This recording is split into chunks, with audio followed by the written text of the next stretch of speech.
We don't know whether they want to engage with us. There's no basis yet for concluding they do. Will give us a stronger hand in getting leverage on them when it comes to tough, crippling sanctions. Their choice is to live up to their international obligations. Our aim is not incremental sanctions, but sanctions that will bite. I think we're seeing the same thing happening this time. The initial going-in position, the United States being broader and in favor of deeper and more stringent sanctions than we may end up with. There appears to be some kind of evolution in the administration's thought about sanctions against Iran, from crippling to biting. Now, there's a story about the U.S. backing away from some tough measures against Iran to try to get China and Russia on board. The White House is downplaying that report, but we're back with our panel. Charles.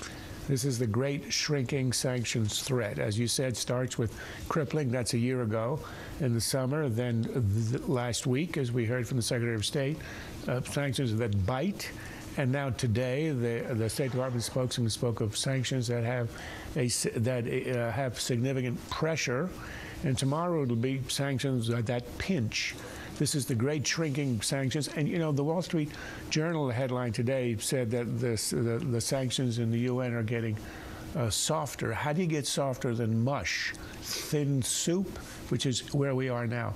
Look, to tell you how collapsed our policy is, the administration a couple of days ago was rejoicing over the fact that the Chinese had deigned to pick up the phone and to join a conference call on discussions of these weak sanctions, which implied that up to a week ago they weren't even talking about it. So what we're going to get here is nothing of importance. The two that would have had influence, the shutting them out of the world banking system, is off the table now, and denying them access to international waters or ports also off the table. What's left is essentially nothing of importance. Meanwhile, Charles, Iran continues to enrich uranium all throughout this time, and there is a clock somewhere ticking, correct? It is, and it's ticking in Jerusalem.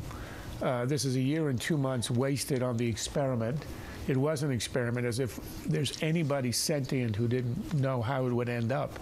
Engagement with this regime was not going to yield anything, and it did not yield extra cooperation among our allies. It's been denied, as was utterly predictable. The Israelis are worried about this, obviously.